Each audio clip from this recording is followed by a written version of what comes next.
Welcome, Modern Talkers. This is Modern Talk.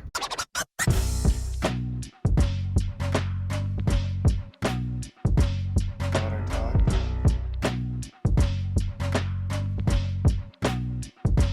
Why?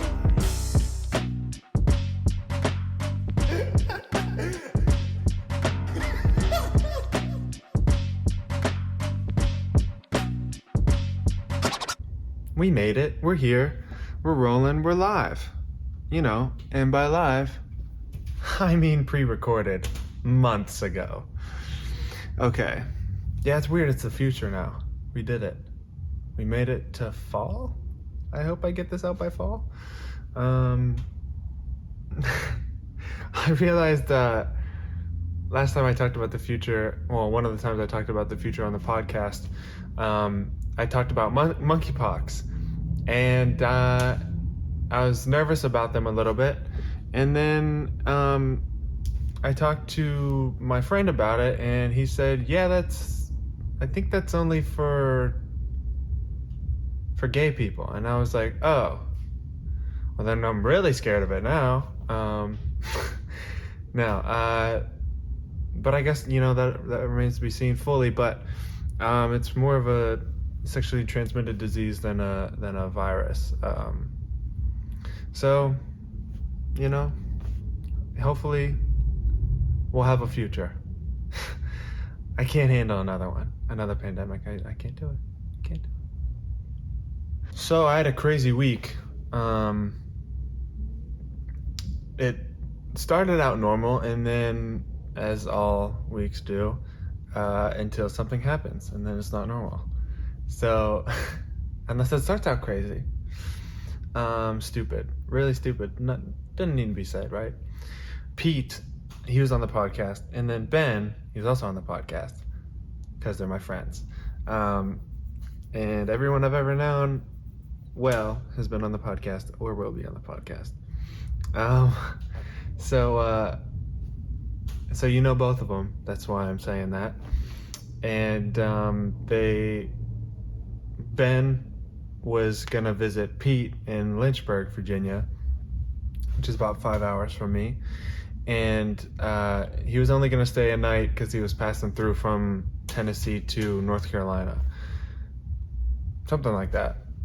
I don't think that geography math lines up, but something about he was just gonna come for a night. And so I was like, well, why don't I go? And so I made sure not to invite myself, even though we're like all kind of best friends. So I was like, if it's cool with Ben and you, I would love to be there as well. And so it kind of came together the day of. It was kind of the day before. I was like, oh, that would be cool if that's okay. And then we were like figuring out like some logistics. And then I just went. I didn't have anything really lined up, you know, work-wise or anything. So that was nice that I love that I could just do that. And that's what like freelancing affords you. But you don't get money is the only bad part about freelancing. So,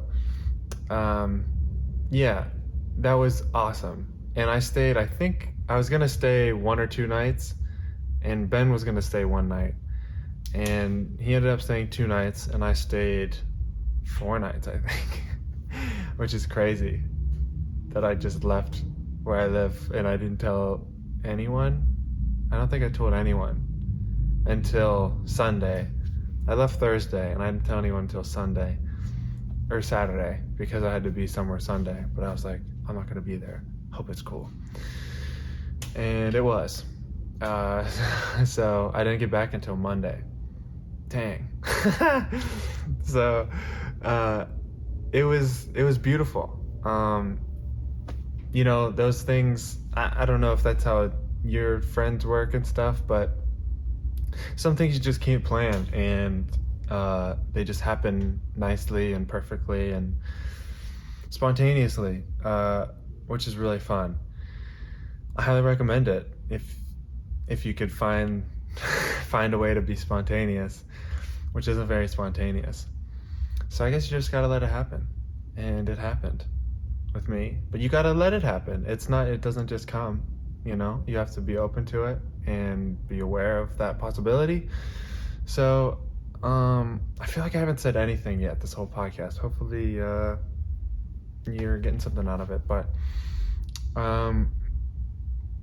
yeah, so Pete got his, I mean, this is crazy, you know, I'm trying to think of what I could say and how to say it. I told a story on the podcast of how he met his girlfriend, and that's awesome, but they broke up. Big caveat to that awesomeness. And but I didn't even know how to tell this story without it sounding unbelievable and not telling it for an hour and a half. But basically, she lived in Detroit and he lived in Virginia at school. And then now he works there as a big boy job. And she was still in Michigan. Then she was like, oh, you know, I kind of still like you, but I don't think I should be in any relationship right now. Heard that one before. But this one actually sounds real.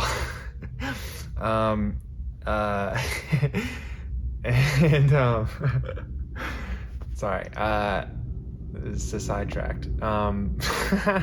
It's deeper. It's deeper issues. And a plane's coming over, so that's cool. There's so much noise here. It's insane. We're inside. There's transformers. There's planes, trains, and automobiles. Trucks are so loud. We're right next to a big highway. I'm sorry about it, and I don't know what to say. But so she ended up moving to Lynchburg to be a grad student at Liberty. So, which is insane. I think it was very slightly informed by Pete being there, but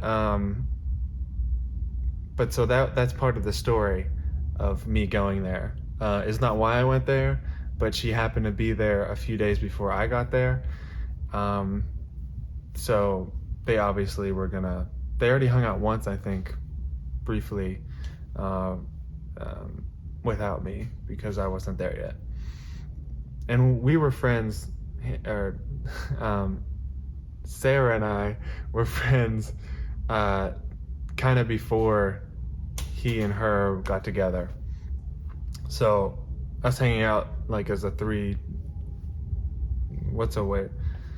people is like a good deal. Which it could be, like I could be third wheeling, because they kind of are friends, but we used to be in a relationship, but are trying to hold back feelings or something.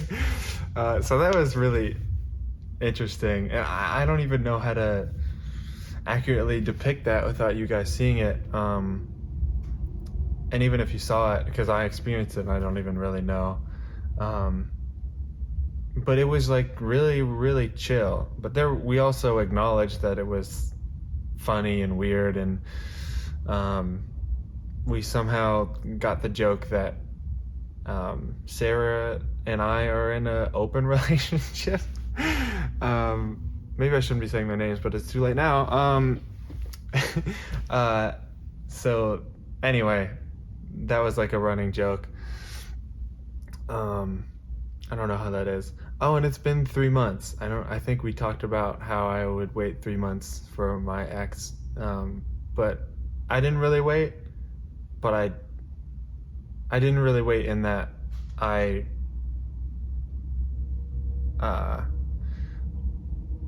actively tried not to go after girls. So I wasn't gonna do that either way. So, but I guess you can't say that for sure. But I didn't have any intentions, and I still don't have intentions of looking for someone else. So I just thought that was interesting. That happened over the weekend, and that's when I got my fake open relationship with my friend's ex, my best friend's ex.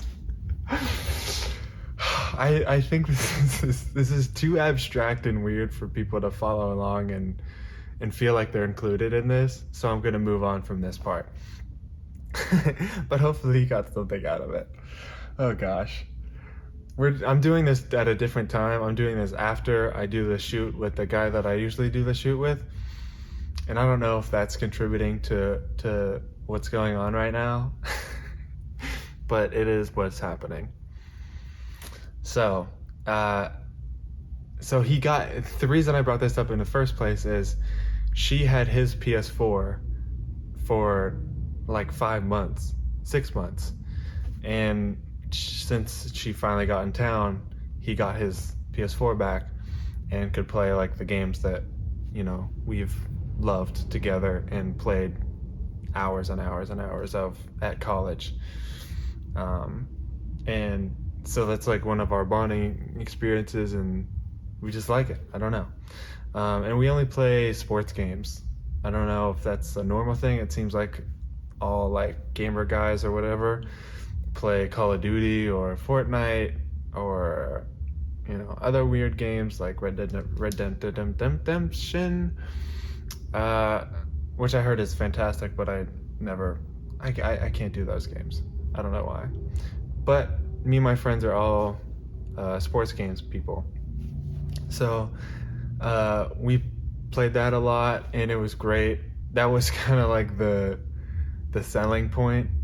If we were to sell that that vacation or whatever you want to call it together, was like, oh yeah, we're gonna stay up all night and play video games because we can play video games now. Because I haven't even played video games probably longer than Pete has. I have like phone games that I play, but like actual games I haven't played in a long time, more than one day or something. So that was fun to play against my friends again. I'm trying to find out how that's interesting to you guys. Again, you know, this might just be a silly fun one that doesn't have deeper meanings or you know, grandiose real stories, you know. Oh, so we helped out at Pete's church that he works at, and we helped set up something, but they have also a gym in there, and they have two, like nice, but two hoops in there, but it's carpeted, so it's weird, obviously.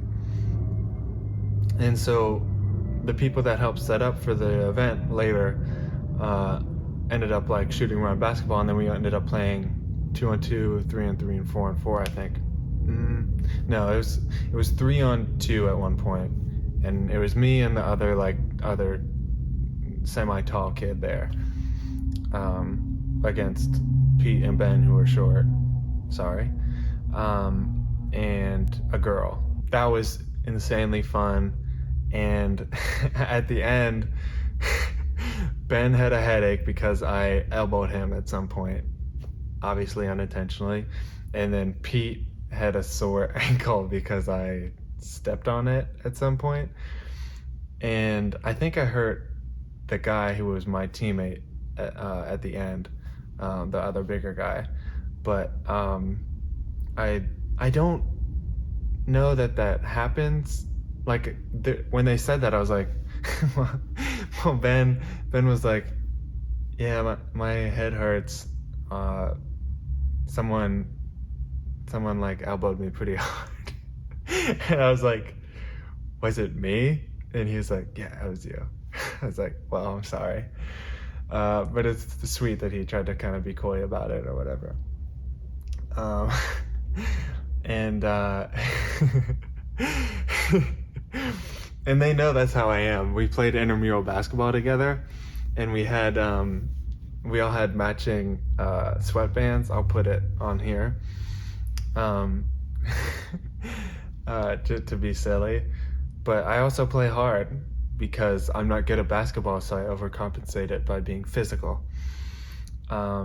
but I do that in every sport, even if I'm good at it. I love trying hard and throwing my weight around. uh, and I don't obviously do it to hurt people. And I think that I never do dirty stuff. I just go really hard and they happen to get in the way. Like, that's truly what I feel like, that if they didn't want to get hurt, they would have just got out of the way, which happens a lot. And which obviously makes it easier for me, because then I get the reputation that he does go hard and I don't want to get hit by him legally. So they let me have it, or, back off and stuff, which is great. And then I play defense, which doesn't happen a lot in basketball, it feels like. But I guess I also make, mistakes that way. So, because I'm over aggressive. So, it's a give and a take. And I guess that's why people play it safer in general, because you don't make mistakes, but you also don't make great plays. That's how I play basketball. I can't dribble, and I especially can't dribble when there's carpet on the ground. So it was especially hard, but it kind of evened the playing field a little bit in that way, because no one could really dribble. But we all were pretty bad anyway. So that was just really fun. And like, I don't know if you've played a pickup game of anything in a long time, but it's just the best. I love competing, and I've been grateful to do that with kickball and stuff. But it's nice when you could switch teams and you're all friends anyway, and stuff like that. So if you can, man, try to make that happen. And then you feel good because you feel like you worked out. And I wasn't like stupid sore, because I'm like, it's funny enough to say, in shape because of kickball. So I wasn't like stretching and like, I need to stretch, that kind of stuff. But Pete and Ben were, because they don't play kickball and aren't cool like me. So they were sore, and on top of that, I hurt them. So they were really feeling it. But I think they're also like a year younger than me. But I don't know how much of a difference that makes. But I'm also taller and heavier than them, so my body probably has more of a toll on it. But I'd rather be tall than short and like have less soreness or something, until I get old, and then it's definitely gonna bite me in the butt. But luckily I'm the youngest person I know, so I think Trump said that, something like that. So I think that's hilarious. Well, I think that I just feel like a young man. I'm so young. I can't believe it. I'm the youngest person. I am a young, vibrant man. So one of the things that I thought about, and I think this is the first week where I actively thought about during the week doing the podcast. And so I wrote 2 things down, which doesn't super help, because I've had more stuff written when I just like thought about it beforehand a little bit and then kind of riffed on here. But I wanted to talk about I think it's the Teddy Roosevelt phrase or quote, where he says, carry a big stick and talk softly, I believe. I guess I could have looked it up before I did this, but it's something along those lines. And I'm thinking in the future where I'm gonna put the quote, and then am I gonna have a picture with Teddy, or is it gonna be a quote and a picture in the same thing? I don't know why I'm thinking. I mean, I know why, because I'm gonna have to do it eventually, but I really should just be focused on doing the podcast. And I am, but your boy could do both sometimes, but not that time. So I think that I really employ that because I'm big. So that's my big stick. If you're listening to the podcast, I winked because it could be interpreted another way. I don't know what that is. I did a funny hand gesture, but not that one if you're thinking like that. If you're listening on the podcast. Anyway, my big stick is my body. But I talk softly. I think I do talk kind of like in a lighter voice a lot of the time, or when I need to, or when I feel it's necessary, or if I'm being too intimidating, or blah blah blah blah blah. Other examples. And this guy at the church that we went to, Peace Church, he just filled any room that he was in. he just expanded. I don't know. He's just unbelievably big. He was a lineman for the Liberty University football team, a D1 football team. So he was just like 6'5" and like 300 pounds or something, just like a monster of a man. But he talked softly, quite literally, and he was just a big teddy bear. And I didn't talk to him or interact with him that much, but you could just tell he's like a good, chill dude. And that's really cool.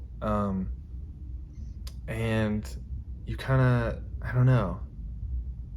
have to be like that if you're that big. Because he wasn't really intimidating, I guess, because of his demeanor maybe.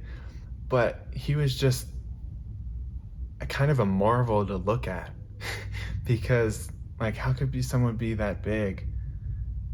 And I don't know, just it's weird to think about people being like, you can't be in that body. You'll never be in that body. You'll never know what it's like. It's just so interesting. I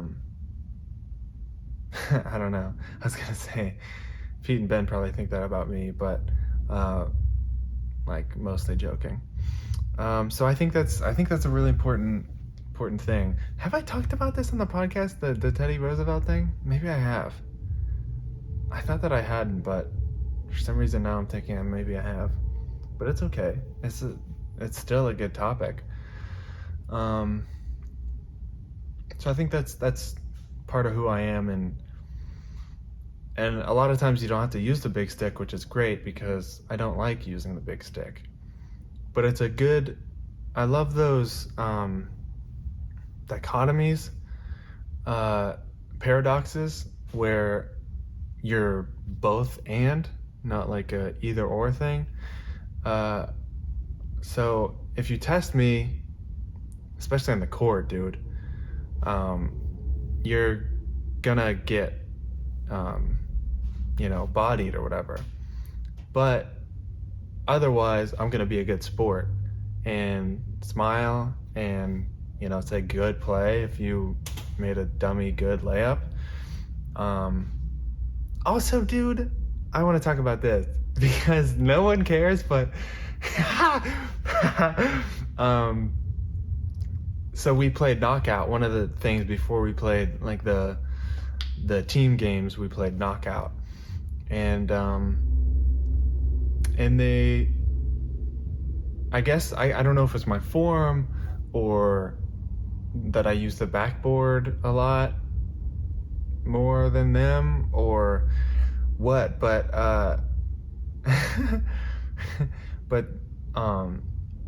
they were like making fun of me because I would get out, like especially in the beginning, I would get out pretty easily, and then I started like getting a rhythm and groove and started remembering my form and stuff. And then I think I won the last 2 knockout games. And one of them, just because we played it so many times, we were like, oh, let's play from the corner. So we played like in the absolute corner of like, corner threes. So we played in the corner, behind the 3-point line, and I won that one. So I was like, put respect on my, like, I won that one, and then I won the last one that we did that just happened to be the last one. But it was a swish. My last one was a swish, and then I said, put respect on my name, and then I did this sleeping Steph Curry thing, because it feels so good to have that story of no one respects you, and then you outperform even better than you thought you could. And I guess you have to believe in yourself to some extent, but also, I thought someone came in, but also to like surprise yourself and show the haters wrong. It feels so good, even though the haters was like my friends. But yeah, imagine if that was like a real game against people that actually hated you. Like, I can't imagine how much that would feel good. And I've never been a revenge guy. When I remember when I was younger, like really young, like 5th grade or something, when I heard about people, I'm gonna just do this, just so I could shove it in their face later, like the people that said I couldn't. I tried really hard to do that, and it never worked.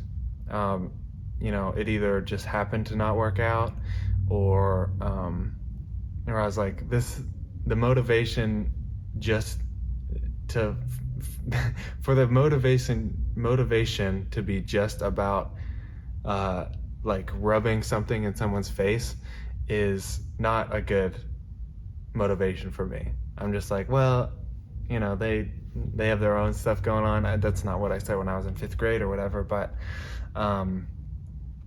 like, they probably forgot about it. Do they really care anymore? Did they even mean it when they said it? Stuff like that. And so I thankfully didn't go down that road of like the vengeful path. And I'm glad that happened. And I try to do stuff for me, and not to worry too much about what other people think. And if it, shows someone up, then that's great. But I try not to care. But if you truly do it right, then you don't even feel how good it feels to show that person up, because you're like, well, it's so out of my energy that I don't really care. And I can't care that how cool it looks to someone else. And that's kind of sad, but it's also kind of the price you need to pay for that. And some people could do both for a while, but I feel like at some point it catches up with you and you can't do it forever. So I think that's really interesting. At some point it's got to be on you. And it's not about what someone else thinks and how to prove them wrong. Something that I forgot or somehow didn't mention. Now I think I maybe mentioned this too. I don't think I did. I trust myself in the past. Now that I'm here, I'm like, did I say that? But anyway, Hannah and Sammy of Hannah and Sammy, they did the podcast. They both were on it multiple times, so you know them really well. They're married, and we did a podcast with them right before they got married, and they're now pregnant with their first little girl, and that's really exciting and really crazy, because I remember talking about on the last one they were both on, saying it's so crazy that your child could listen to this one day. and now the child is about to be born. It's in September, so by the time you listen to this, it's probably born. She's probably born. They know it's a girl. Yeah, so it's just really crazy. And I tried to do. I last time I was home, I talked to them and hung out with them, and before I was like, "Would you like to do a prenatal podcast?" Because I thought it'd be fun to have. It was like I had them. I think I had Sammy on before they met, and then I had her on when they first started dating, and then I had them both on when they were about to get married, and then I don't think they had them on while they were married. But Hannah did a really great blog on my website that you should check out. That's super good about being young and in love. And then I thought it'd be cool to do a podcast right before they have a kid. But Hannah said that it was too, like, she wasn't feeling it for whatever reason. And like pregnancy reasons is like the best reasons to not do something. So I totally respected that. And then we just hung out normally. We went to bowling and got ice cream and just talked. And yeah, it was really awesome. But I'm just talking about like all the trips that I've done in the recent past. And I don't even know what else I want to say. I have a show today. I still don't know if I want to do it. Like, I want to do it, but I've been so busy with Pete and stuff that I didn't prepare, and I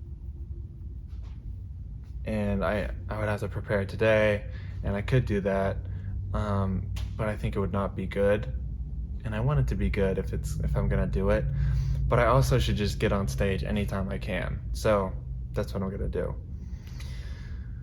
But it's so overwhelming because I have other stuff to do before that, and so I don't even know how much I'll get to it. So I did do work before I did like podcast TommyWaite.com work leading up to it, but then I haven't done TommyWaite.com stuff since I left to be with Pete, because then I had like little stuff that I had to take care of that I've been putting off.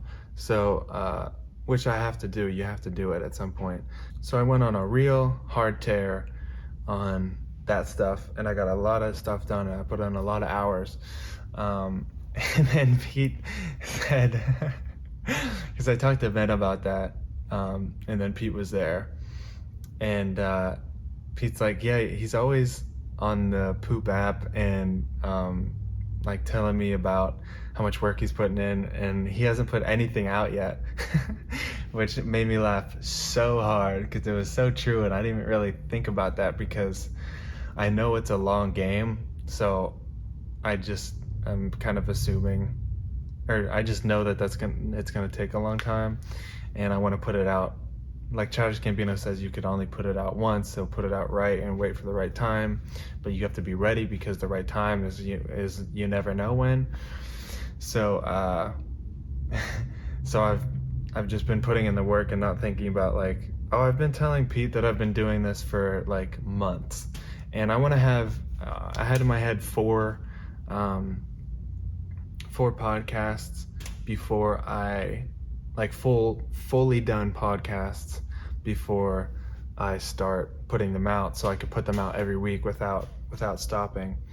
And I'm at like 3, I think now, almost done, fully done with 3, and I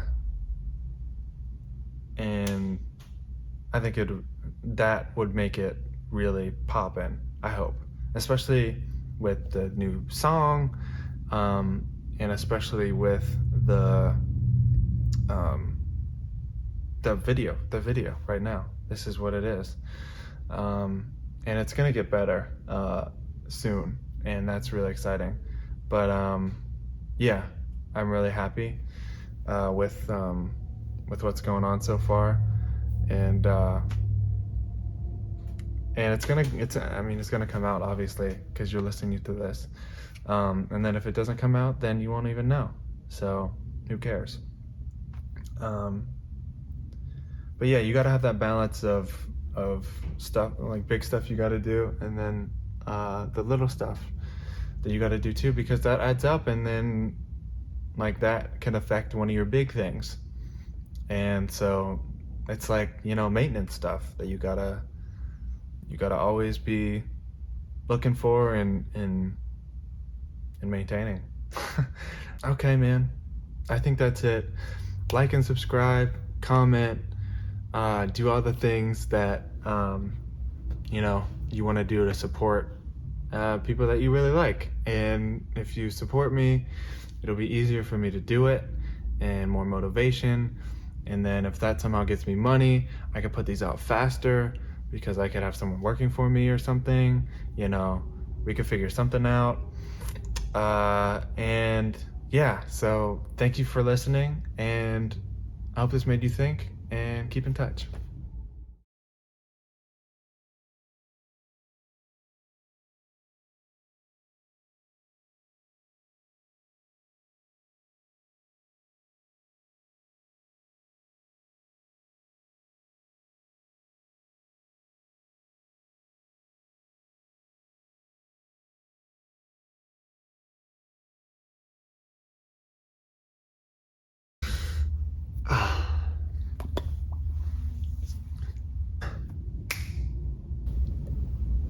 You're not my dad, Dad.